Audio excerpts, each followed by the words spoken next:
Lo primero que uno ocupa saber, entonces, en cuanto a la función exponencial, es poder identificar correctamente la base. La base es el único número que va a tener la función, porque recordemos que en el exponente siempre va a estar la x.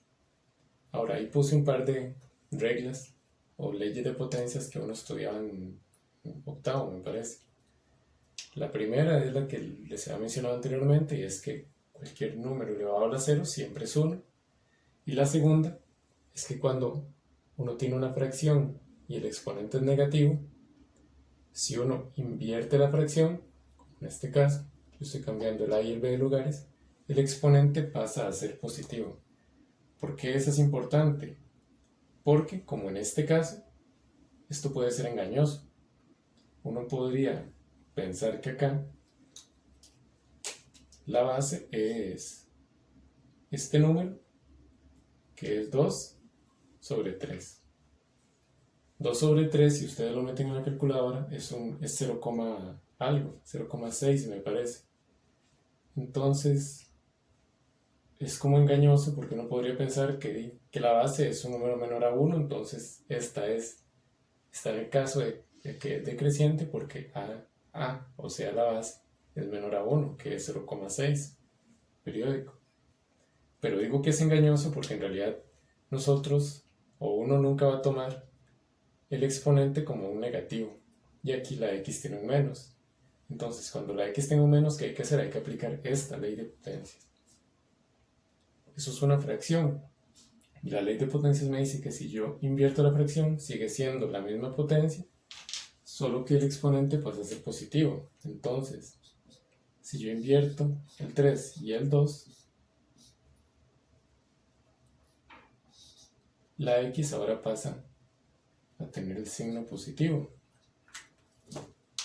Y repito, aquí siempre se va a tomar la x como un valor positivo, no puede tener menos. Entonces en realidad la base no es 2/3, sino es 3/2, que cuando uno lo mete en la calculadora 3 dividido entre 2, si uno mete así 3/2 también directamente, eso le va a dar 1,5, que es un número mayor a 1, entonces más bien en realidad esta es creciente.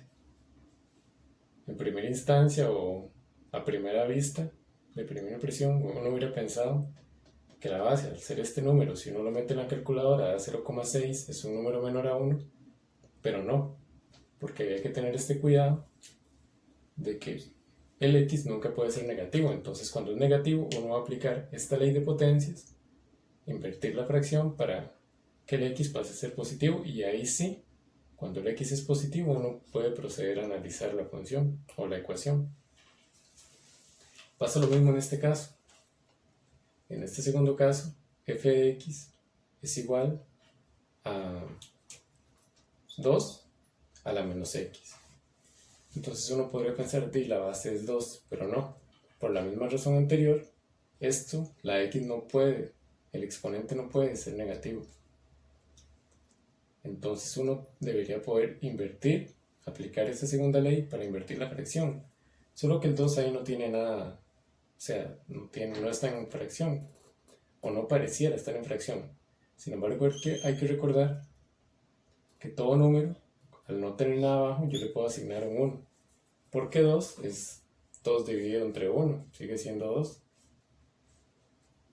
Entonces uno puede generar una fracción siempre de esa forma. Cuando el número no tenga nada en el denominador, uno le puede agregar un 1. Eso no va a alterar el resultado. Entonces esto, sí, ahora sí se puede invertir. Cambio el 1 por el 2. Voy a ponerlo entre paréntesis porque es costumbre. Y la x ahora pasa a ser positivo, es decir, le quito el negativo. Es decir, la base es un medio, 1 sobre 2, que es 0,5. En realidad es menor a 1, o sea, este más bien es decreciente. Aquí el a es 3/2 y aquí el a es 1/2. En este caso es como en realidad lo más sencillo, que ya la x esté positiva, entonces ahí sí, ahí no hay nada, no hay que aplicar la ley. Aquí yo apliqué la ley porque la x está negativa, entonces apliqué la segunda ley de invertir la fracción para volverla positiva, pero aquí al estar positivo, uno puede directamente llegar y decir, la base es el 3, es mayor a 1, entonces es creciente. En esta parte, ese es el único cuidado realmente que uno debe tener a la hora de identificar las bases, que el exponente no sea negativo, y cuando es negativo lo que uno hace es invertir la fracción. En caso de que no haya denominador se agrega un 1 siempre, y al invertir la fracción el exponente pasa a ser positivo.